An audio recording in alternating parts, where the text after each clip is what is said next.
고린도후서 5장 11절 12절만 보겠습니다. 고린도후서 5장 11절 우리는 주의 두려우심을 알므로 사람들을 권면하거니와 우리가 하나님 앞에 알려졌으니 또 너희의 양심에도 알려지기를 바라노라.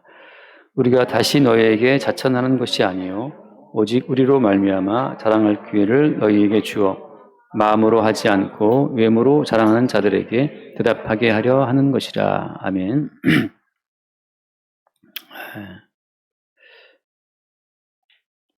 이 말씀을 준비할 때마다 드는 생각은 이 말씀이 오늘 우리들에게 무슨 도움이 될까? 또 무슨 의미가 있을까? 그런 생각을 제가 많이 합니다.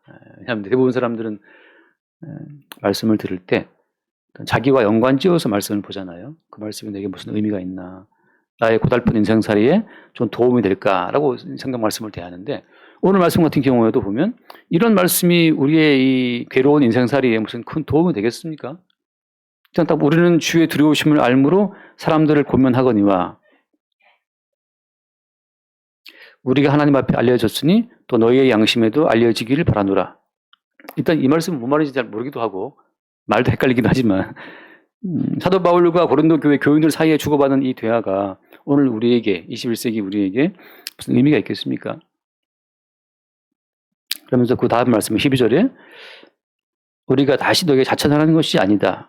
사도 바울은 계속 지금 고린도 교회 교인들하고 사도권 때문에 좀 갈등이 많은 거예요. 고린도 교인들은 사도 바울을 봤을 때 너무 초라하고 남루하고 무슨 거창한 조직도 없고 사도의 그 바울 사도의 사도됨을 많이 의심했어요. 저 사람이 사도가 맞나 말이죠. 그래서 오직 우리로 말미암아 자랑할 기회를 너희에게 주어 마음으로 하지 않고 외모로 자랑하는 자들에게 대답하게 하려는 것이라. 일단 말도 어렵죠, 그죠? 무슨 말인지.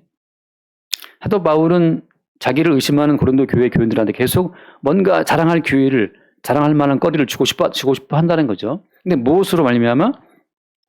마음으로 하지 않고 외모로 자랑하는 자들에게 대답할 거리를 주겠다는 거죠. 마음으로 하지 않고 외모로 자랑하는 자들이 있다는 거예요. 그 외모로 자랑한다는 말이 무슨 말이겠습니까? 성경에 지금 사도 바울의 글을 보면 여러 번 나와요. 외모로 자랑한다는 말이. 외모라는 말은 성경에서 바울이 쓰는 용법을 볼 때는 외모는 어떤 율법적인 행위를 말하는 겁니다. 잘생긴 그런 아주 핸섬한 그런 외모를 말하는 것이 아니고 율법적인 행위, 외적인 행위를 가지고 자랑하는 자들에게 대답하게 하려는 것이다. 이 말씀. 외적인 행위, 율법적인 어떤 행함을 가지고 나 이렇게 경건하고 의로우니까 하나님 앞에 사랑받을 만하다 하고 자기의 외적인 행위, 행동을 가지고 자랑하는 자들, 그들에게 사도 바울이 대답할 거리를 주겠다는 거죠. 외적인 행위에 왜 사람들이 그렇게 집중할까요? 아까 제가 드린 말씀처럼 사는 건 너무 힘든 일이라서 누군가는 이 힘든 이 인생살이를 좀 쉽게 하기 위해서 우리 막 찾잖아요. 방법을 찾고 그러는데 성경을 가만히 보면 어떻습니까? 성경에서 말씀하는 핵심은 뭐예요? 인생살이가 힘든 것은 어떻다? 마땅하다는 거, 마땅하다, 당연하다는 것이죠. 그러니까 인생을 살면서 쉽기를 바라지 말아라. 왜냐하면 하나님이 이미 일단 너희들을 에덴 동산에서 추방을 했기 때문에 생명의 동산에서 에덴, 기쁨 충만한 동산에서 일단 하나님이 쫓아냈잖아요. 쫓겨났으면 집 떠나면 개고생이라는 말처럼 추방된 인간이 행복하길 바란다? 그럴 수 없다는 거죠. 그러니까 기본적으로 인생은 어때요? 괴롭다는 거죠. 슬프다. 고통스럽다. 먼저 이것을 받아들여야 되는데 하나님께서는 가시와 엉겅퀴로 땅을 덮어서 니들이 그걸 제거하고 엉겅퀴를 뽑아내고 그래야 먹을 수 있다. 그렇단 말이죠. 나중에 보면 나오지만 요즘 에스겔서를 보고 있는데 에스겔서를 보게 되면 옆에 있는 그 사람이 뭐예요? 옆에 있는 그 사람이 우리의 가시고 엉겅퀴입니다. 농경 시대에 밭에 나가서 가시 뽑고 화자민들처럼 그 산에 불질러 갖고 그 농사 짓는 그런 것만이 아니고 오늘날의 21세기에는 내 옆에 있는 식구가 가시예요. 옆에 있는 가족이 찔레입니다. 엉겅퀴예요. 지금 하신 말씀처럼 사람의 원수가 집안 식구다.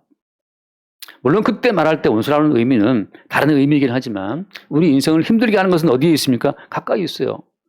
김정은이가 우리를 힘들게 합니까? 김정은 때문에 괴로우신 분 요즘에 너무 김정은 때문에 잠이 안 오신 분 있어요? 푸틴 때문에 괴로우신 분이 있습니까? 근데 누구 때문에 괴롭죠, 여러분? 직장에 있는 동료라든지 말 안 듣는 자식 새끼라든지 아니면 병원에 누워있는 뭐 가족이라든지 그 때문에 힘들죠.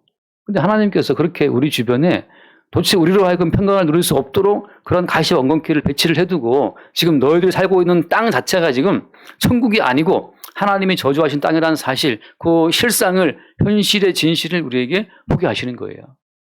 그러니까 이런 세상에서 행복하기를 바란다? 헛꿈을 꾸는 거죠. 그러니까 유튜브에 단돈 100만 원 투자해서 매덕을 벌었다 이런 말들이 가끔씩 올라오잖아요.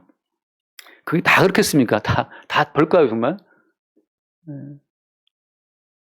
그럼 성경에서 말하는 건 인생이 고통인데, 저주의 땅인데, 따라서 이 저주와 고통과 멸망과 괴로움을 당연한 것으로 받아들여라, 이 말이죠. 뭘 보고 마지막에 하나님이? 마지막에 예수님을 그 십자가 못 박아 죽게 하심으로 말미암아서 하나님이 저주하신 가시와 엉겅퀴로 예수의 머리에 면류관을 만들어서 머리에 콱 씌웠잖아요. 가시로 만든 면류관을 예수의 머리에 콱 씌워서 온 얼굴이 피로 젖을 때 그 모습을 보고 하나님 하신 말씀은 지금 저리 가시 면류관을 쓰고 온 얼굴이 피로 물든 저 예수의 모습이 내가 하나님이죠. 하나님이 너희들을 향한 기본적인 마음이라는 거예요. 이렇게 죽어야 된다는 거죠. 죽어야 된다는 거죠.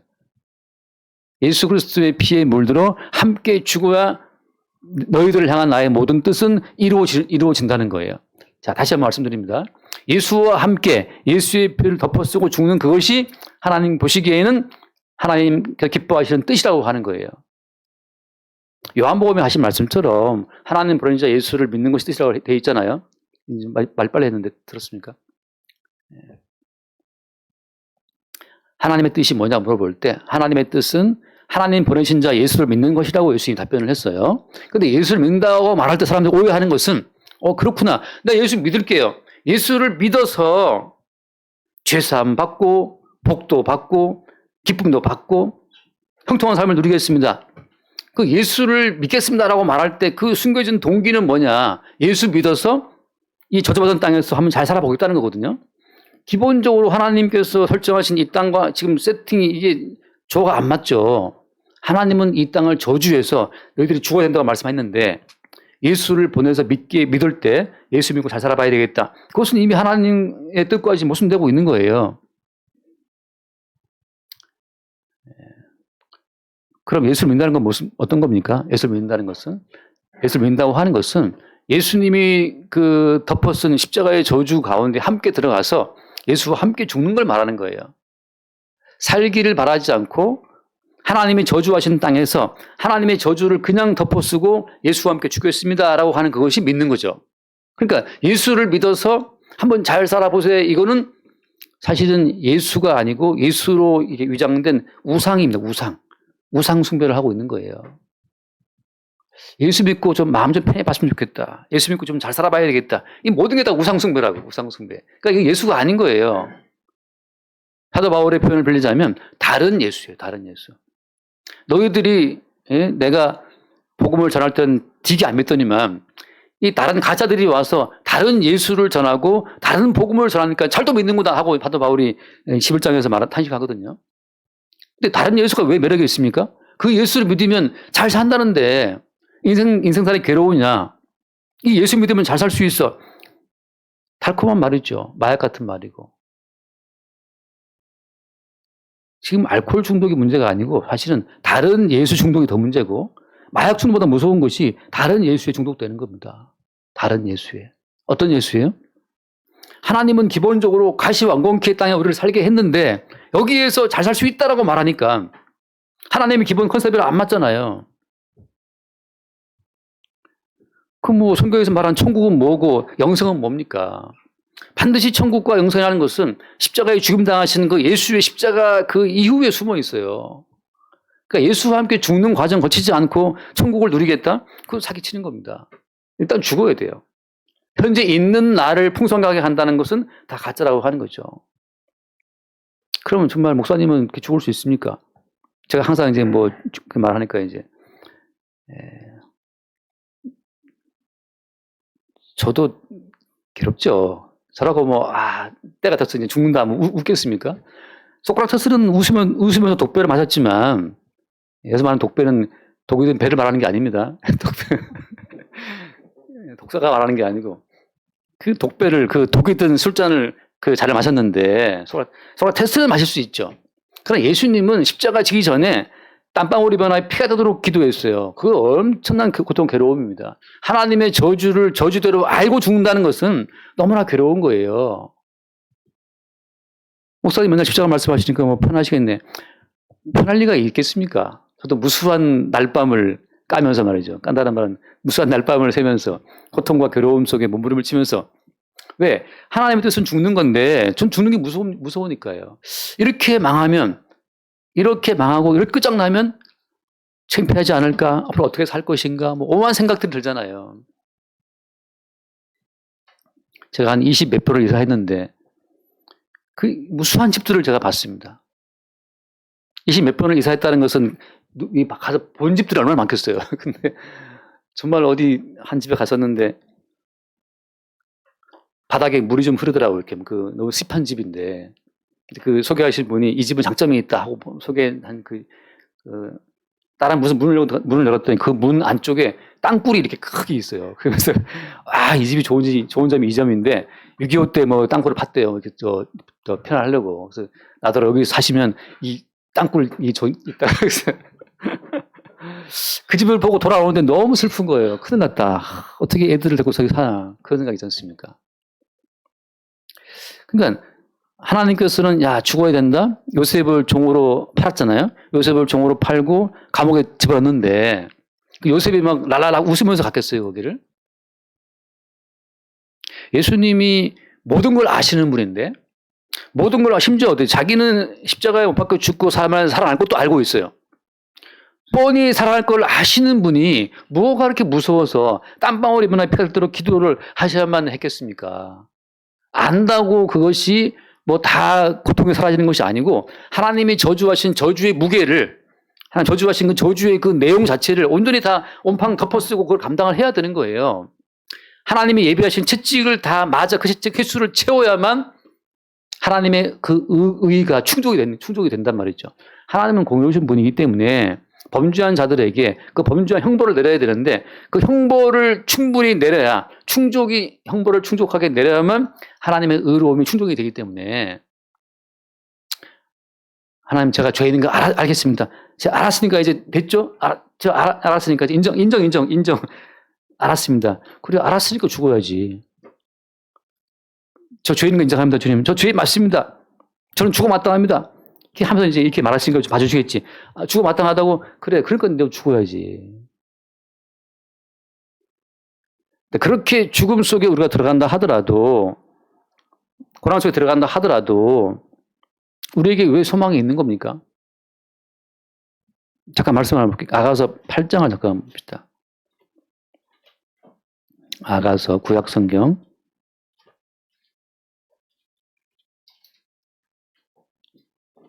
아가서 8장 6절 한번 볼까요? 6절, 7절. 8장 6절. 너는 나를 도장같이 마음에 품고 도장같이 팔에 두라. 사랑은 죽음같이 강하고 라고 하잖아요. 하나님께서 하신 말씀 뭐냐면, 내가 내리는 징계와 형벌을 받아. 그래서 제발 좀 죽어. 근데 네가 이 죽음 속에 있다 하더라도 어때요? 네가 죽음 속에 있다 하더라도 너를 향한 내 사랑은 죽음보다 강하다는 거죠.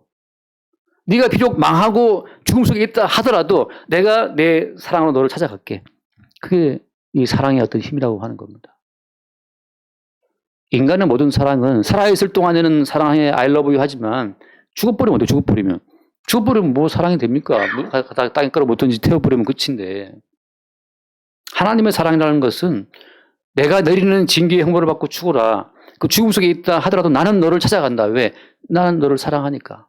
하나님의 사랑은 죽음을 뚫고 죽음 속에 있는 자들까지 끄집어내시는 것이 하나님의 사랑이라고 하는 거죠. 그러니까 그 사랑을 믿고 고통 속에 있다가 죽는 겁니다. 예수님께서는 뭘 믿었냐 하면, 내가 비록 죽는다 하더라도 사흘 만에 살아날 것이다. 왜? 아버지의 능력으로. 그걸 믿잖아요. 너무 아프고 너무 고통스럽고 외롭고 심지어 마지막에 어찌하여 나를 버리시나이까라고 아버지에게서 끊어지는 그 고독 속에 들어가지만, 하나님, 예수가 믿고 있는 것은 그거죠. 하나님의 사랑이 자기를 찾아올 거라는 사실을. 그러니까 모든 소망이 끊어지고 죽음 속에 있다 하더라도 하나님의 사랑이 찾아온다. 어디까지? 죽음의 다리까지. 그걸 보여주는 자가 한편 강도잖아요. 우리가 이렇게 죽는 것은 마땅하거니와 저분은 아무 죄가 없다. 라고 자기의 영혼을 예수께 맡길 때, 아니, 같이 죽어가는 처지에, 같이 못 박혀서 지금 죽는 그 인간한테 뭘 믿겠다고 그한테 인간을, 자기 영혼을 맡깁니까? 그렇지 않아요? 맡기려면 좀 살아있는 사람한테 맡겨야지. 같이 못 박혀 죽고 있는 주제에, 같이 지금 상판을 받고 죽고 있는 그 주제한테 뭘 내 영혼을 맡겨요? 뭘 보고 뭘 믿은 겁니까? 내가 비록 죽음 속에 있다 하더라도 죽음까지 찾아오게 될 그 사랑을 믿기 때문에 그에게 우리 영혼을 맡기는 거죠. 7절, 많은 물도 이 사랑을 끄지 못하겠고 홍수라도 삼키지 못하나니 사람이 그의 온 가산을 다 주고 사랑과 바꾸려 할지라도 오히려 멸시를 받으리라. 자, 오늘 제가 말씀드린 하나의 포인트가 여기 있는데, 많은 물, 어떤 뭡니까? 환난과 고통도 이 사랑을 끌 수 없다는 거죠. 홍수라도 하더라도 이 사랑을 막을 수 없다는 거예요. 심지어 사람이 재산을 다 준다 하더라도 사랑을 바꿀 수 없다는 겁니다. 이게 사랑의 가치라고 하는 건데, 자, 여기서 오늘 사도 바울이 말하는 것은 바로 뭐냐면, 사도 바울은 지금 이 사랑 속에 있기 때문에, 사도 바울도 40에 하나 감한 배를 몇 번씩 얻어 터지고 말이죠. 굶고 잠 못 자고 감옥에 투옥되고 무수한 고생을 했는데, 사도 바울은 무수한 고생 끝에도 항상 죽음보다 강한 주님의 사랑이 자기를 찾아올 것을 알고 믿기 때문에 기꺼이 자기의 어떤 고난 자체를 감수하는 거죠. 아프지 않다는 게 아니에요. 어떤 인생이 항상 허허 웃으며 살아가는 인생이 있습니까? TV에 나오는 개그맨들은 항상 웃으니까 항상 그건 아닌 거 알고 있죠, 그죠? 인생은 다 괴로운 거예요. 사도 바울도 마찬가지로 그 괴로움을 당했는데, 괴로움 속에서도 뭘 믿고 있는 겁니까? 죽음보다 강한 사랑이 그를 찾아온다는 사실, 함께하는 사실을 믿기 때문에, 심지어 어찌하여 나를 버리시나이까라고 하셨던 예수의 탄식처럼 하나님으로부터 완전히 끊어졌다 이제. 나를 향한 하나님의 사랑이 끝났구나. 왜? 아버지가 나를 버렸으니까. 이제는 나를 기억하는 자가 아무도 없다라는 그 완벽한 고독 속에 들어간다 하더라도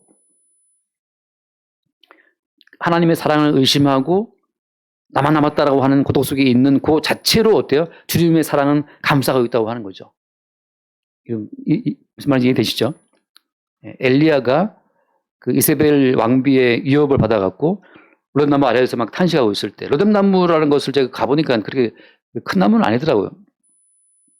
탄식하고 있을 때 그가 뭐라고 말했습니까?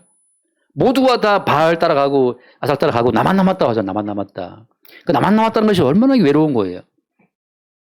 근데 하나님 답변은 뭐였습니까? 야, 내가 바알에게 무릎 꿇지 않은 7,000명을 남겨뒀다라고 할 때, 엘리야가 생각할 때는 나만 남았다고 생각하지만 하나님이 이미 7,000명이 있었단 말이죠. 그 나만 남았다고 생각하는 그 나중심적인 그 고독에 갇혀있는 그 자체로 주님은 감싸고 있다는 거죠. 근데 이러한 사랑 속에 있는데 우리가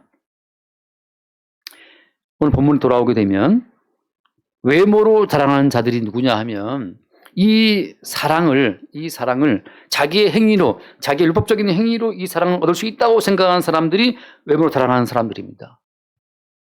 내가 어떤 행위를 함으로 말미암아 하나님의 사랑을 얻을 수 있다고 생각하는 사람들. 아니에요. 왜 아닙니까? 하나님의 사랑은 예수와 함께 못 박혀 죽는 자에게 사랑이 있는 것이지, 내가 말씀을 지키고 율법을 행함으로 말미암아 나를 사랑해 주시겠지. 천만의 말씀. 왜 천만의 말씀입니까? 하나님이 기대하시는 만큼 모든 법을 지킬 인간은 아무도 없기 때문에. 참 갈라디아 6장 말씀 봅시다. 갈라디아서 6장 12절 말씀 볼까요? 갈라디아 6장 12절. 무릇 육체의 모양을 내려하는 자들이 억지로 너희에게 할례를 받게 함은 그들이 그리스도의 십자가로 말미암아 박해를 면하려 한 뿐이라. 여기 보면 뭐가 되어 있습니까? 육체의 모양을 내려하는 자들. 이 사람들이 뭘 하게 했어요? 억지로 너희에게 할례를 받게 했죠. 할례를 받는 그 자체가 사실은 육체의 모양이라는 거죠. 근데 그 목적은 숨은 동기는 뭐 때문이에요? 십자가 때문에 주어지는 박해를 피하고 싶으니까. 하나님의 뜻은 할례를 행하고 율법을 지키고 11조를 내고 안식일을 지키고 하는 그런 율법적인 행위로 하나님이 기뻐하시는 게 아니라는 거죠. 하나님은 뭘 기뻐하신다? 하나님은 십자가에 네가 예수와 함께 죽는 그걸 기뻐하시고 하나님께 무엇이 영광이다? 하나님의 영광은 네가 십자가 못 박혀 죽는 그것이 영광이에요. 가끔 제가 예를 들지만 영광이라는 그 한자, 영화로울 영자를 보면 불꽃, 보랏자가 두 개가 거기 위에 타고 있고 민간머리 밑에 나무 목자가 있거든요. 그래서 그걸 쓸 때마다 영광을 쓸 때마다 그 나무 위에서 불타는 그 두 개의 불, 예수님 말씀하시기를 성령으로 말미암아 십자가에 진 거거든요. 성령의 불이 붙지 않으면 십자가를 아무도 못 집니다. 내 정신 갖고는 십자가를 감당할 수 없어요. 자, 우리의 성령이 임했다는 것은 무슨 말이냐? 성령께서 우리의 성령의 불을 타고 있다는 그 의미는 우리를 십자가 끌고 가 십자가에 못 박혀 죽이는 거란 말이죠.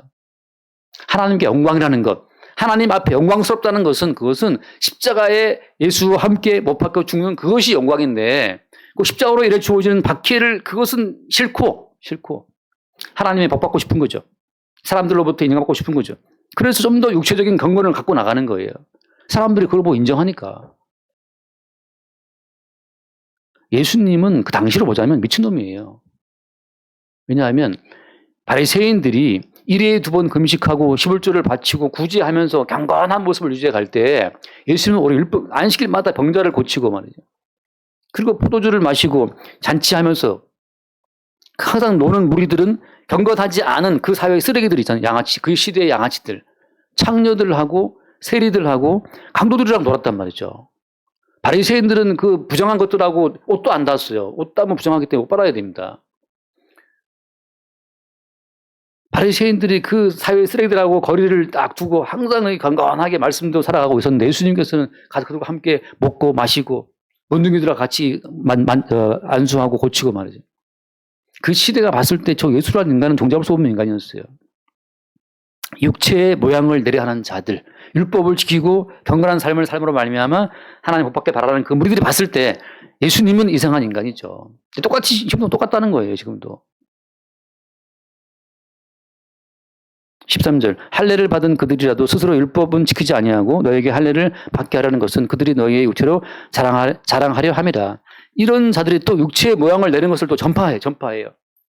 세례를 받아야 되고 뭐 학습 받아야 되고 뭐 교회 나왔으면 무슨 제자 훈련을 이수를 해야 되고 제자 훈련 끝나서 무슨 교회에 또 무슨 봉사를 해야 되고 다 딱딱딱딱 정해져 있다고. 그것을 하면 그 교회의 경건한 교인이 되는 것처럼. 근데 그들이 너희의 육체로 자랑하려 함이라. 14절 그러나 내게는 우리 주 예수 그리스도의 십자가 외에 결코 자랑할 것이 없으니 십자가만 자랑한다는 말은 무슨 말입니까? 그 뒤에 말씀 보세요. 십자가는 사실 자랑할 거리가 있어요 없어요? 없는데 세상이 나를 대하여 십자가 못 박히고 내가 또한 세상을 대하여 그러하다. 못 박혔다. 죽었다. 세상에 대해 내가 못 박혔다. 세상과 나는 관련이 없다는 이것이 자랑이라고 하는 거죠. 이게 무슨 자랑이 됩니까 이게? 사실은 이게 자랑인 이유는 이 땅의 모든 가치로부터 자유로운 자는 누구냐? 죽은 자예요. 이 땅의 모든 가치로부터 자유로운 자는 죽은 자죠. 김정은이가 그 북한 군설 1위를 숙청할 때 그 왜 숙청당하고 있는 겁니까? 왜 다 이렇게 머리를 조아리고 있는 거예요? 죽기를 무서워하는 마음 때문에 그러는 건데 이미 십자가에 못 박혀 죽은 자 입장에서는 이미 죽었기 때문에 더 이상 죽음이 두렵지 않은 거죠. 지금 우리의 생존을 결정하는 분은 우리가 아니에요. 왜? 이미 십자가에 죽은 자이기 때문에. 지금 우리의 살고 죽음을 결정짓는 자는 우리가 아니고 왜? 우리 이미 십자가에 죽었기 때문에 십자가에 죽고 나서 다시 사신 그분이 우리의 인생을 주관한다고 하는 거죠. 그러니까 사도 바울의 자랑은 뭐냐 하면 모든 인간의 죽기를 무서워함으로 세상의 종도를 살고 있지만 나는 이미 죽은 자이기 때문에 세상의 눈치를 안 본다는 것이고 근데 넌 지금 왜 살아있느냐? 나를 살게 하는 새로운 차원의 생명의 원천, 새로운 차원의 생명의 주인 그분이 나를 살게 한다는 것을 믿기 때문에 사도 바울은 자유로운 것이고 그게 성도의 권능이라고 지금 말하고 있는 거예요. 15절 할례나 무할례가 아무것도 아니로되 오직 새로 지으심을 받는 것만이 중요하니라. 할례냐 무할례냐 11조를 해야 안 해야 되느냐 뭐 주의를 지켜야 되느냐 안 지켜야 되느냐 그게 아무것도 아니라는 거죠. 그 nothing 뭐 아무것도 아니라는 거예요. 제가 성경을 보면서 의아했던 것은 사도 바울이 그렇게 할례를 싫어하잖아요. 할례에 대해서 이렇게 사도 바울이 극혐하는 사람인데 잠깐 말씀을 하면 사도행전 16장을 보면 1절을 봅시다. 16장 1절. 바울이 더베아 루스드라에도 이름에 거기 디모데를 하는 제자가 있으니 그 어머니를 믿는 유대 여자여 아버지는 헬라인. 아버지가 헬라인이었어요. 엄마는 유대인이고. 3절 봅시다. 바울이 그를 데리고 떠나고자 할새 그 지역에 있는 유대인으로 말미암아 그를 데려다가 할례를 행하니 이는 그 사람들이 그의 아버지는 헬라인인 줄 다 알미러라. 이렇게 할례를 걱정하는 사람이 또 자기 제자 디모데에게는 할례를 받게 했어요. 이걸 보면 바울이 원칙이 있나 싶은 거죠. 바울의 유일한 원칙은 뭐냐? 새로운 차원의 생명의 주인이신 그 주의 인도하심을 따라가는 거예요. 할례를 하든 하지 않든 그것은 육체의 모양의 차원이 아니고 외부의 차원이 아니고 생명의 주인이신 주의 뜻을 따라서 할례를 할 때 해야 될 필요가 있으면 할례를 행하는 거죠.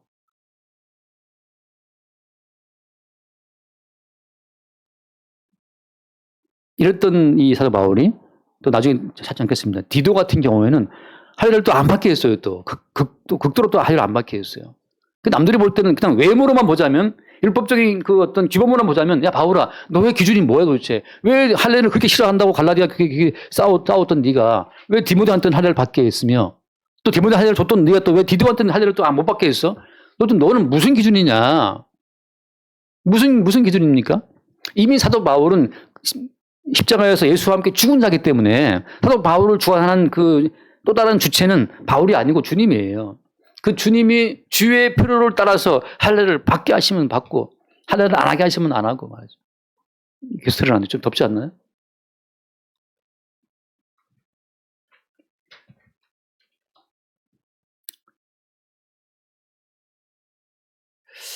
고정된 규범을 가지고 자기의 경건과 자기의 믿음을 확인한다? 이거 자기를 속이는 겁니다. 오히려 생명이라고 하는 것은 계속 고정된 형태를 깨뜨리잖아요. 주은이가 지금 저만큼 돼 있지만 주은이가 내년에도 똑같은 옷을 입을까요? 만약에 주은이가 지금 똑같은 저걸 유지한다면 문제가 있는 거잖아요. 생명은 자라는 거니까, 움직이는 거니까.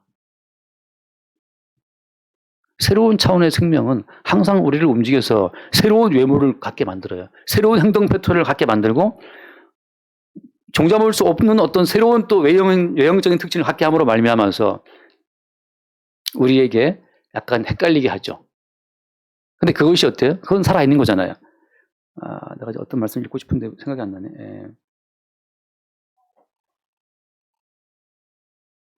한 번 더 보자. 사도행전 16장 맞아. 사도행전 16장 아까 봤던 말씀, 그 뒷부분을 아까 봅시다. 사도행전 16장. 거기 보면, 할례를 받게 하고 나서 이제 4절, 4절. 여러 성으로 다녀갈 때에 예루살렘에 있는 사도와 장로들이 작정한 규례를 그들에게 주어 지키게 하니 또 예루살렘과 사도들과 장로들이 작정한 또 새로운 규례가 있었거든요. 그것도 규례를 또 그들에게 주어 지키게 했어요.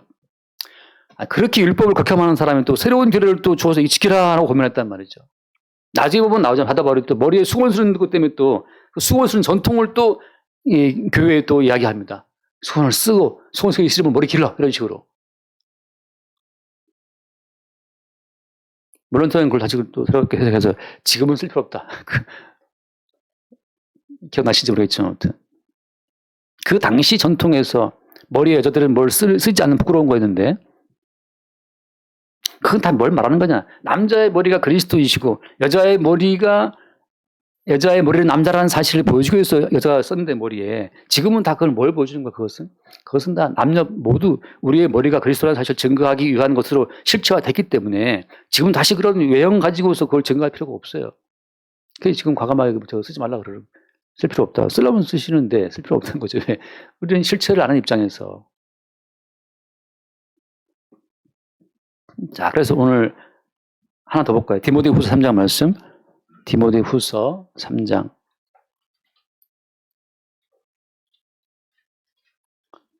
3장 5절.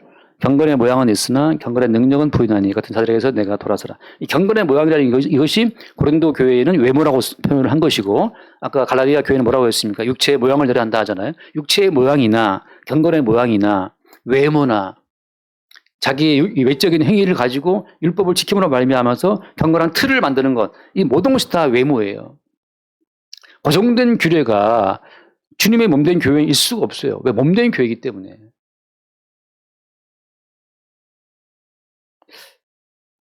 그래서 그 뒤에 말씀 볼까요? 6절 그들 중에 남의 집에 가만히 들어가 어리석은 여자를 유인한 자들이 있으니 어리석은 여자 뭐가 어리석은 겁니까? 이렇게 해야 너는 경건한 삶을 사는 것이고 이렇게 해야 하나님이 기뻐하신다라고 외적인 어떤 그 고정된 경건의 그 규례들을 심어줘서 그것으로 하나님 기뻐하신다고 기뻐할 수 할 수 있다는 그 사고 방식이 그게 유혹하는 거예요. 우리가 뭘 행함으로 말미암아 하나님 기뻐하신다 그거 없습니다. 오직 믿음이죠. 오직 뭘 믿는 겁니까? 예수께서 우리가 받을 모든 저주를 대신 짊어지고 하나님의 모든 공의를 충족을 시켜드렸다고 하는 것.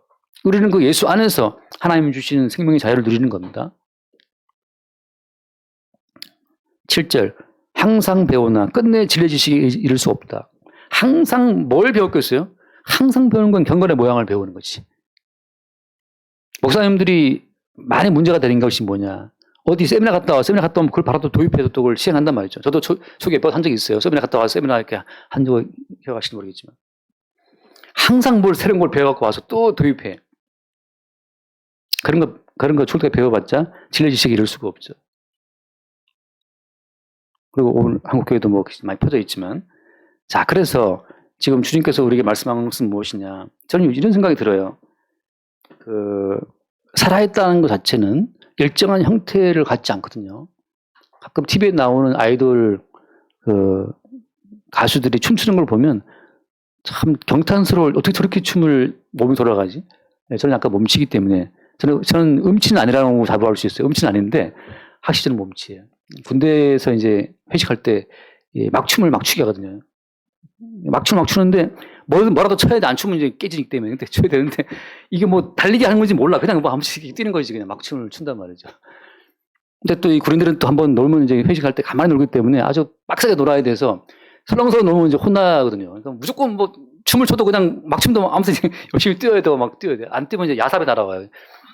그래서 또 어떤 내 동기 밑에 하나도 머리까지 깨졌어요. 피 질질 흘리고. 근데 피 흘려도 놀아야 돼요. 무슨. 왜 고참들의 기분을 왜 상하게 하냐 이거죠.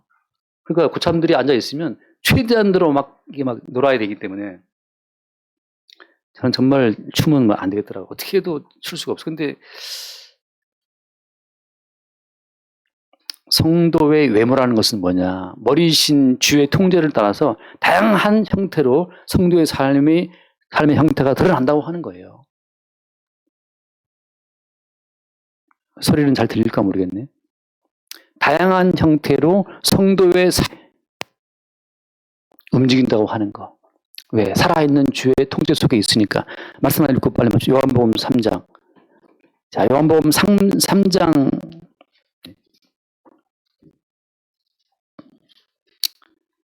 요한복음인데요. 그냥 후딱 읽겠습니다. 5절. 자, 예수께서 대답하실 때 진실로 너희에게 이르노라 하지 아니하면 하나님 나라에 들어갈 수가 없다. 요란한 것은 육에 요란한 것은 여가 내 거듭나야 같다는 말을 끊지 말라. 거듭절 함께 볼까요? 바람이 임으로 불며 어디서 와서 어디로 가는지 알지 못하는 사람도 다 그러하니라. 그러한 사람은 생명의 사람이기 때문에 주님 생명의 주이시기 때문에 그의 지체를 보면 자기 임의로 어떤 유지할 수 없어요. 왜? 머리 자기의 지체로 우리 인생을 사용한 바람 성령으로 난 사람한테는 늘 바뀐다고 하는. 다만 뭐라 내가 어떤 행위로 말미암아 들어갈 수 있다고 밀어붙이는 것이 아니고 하나님 세계에 들어가 그의 인생을 사용한다는 그 사실에서 우리의 외적에 들을 수 있는 거죠. 요셉처럼 종으로 또 사시고 또 수감돼 있으시고 그게 있습니까? 고통 속에 있어야 주님이 그의 지체지 팔려가서 할 때까지 그 차들에 매여서 고통받았던 것처럼 주님이 우리 그 움직일 때까지 그때 되고 견뎌야 됐어요.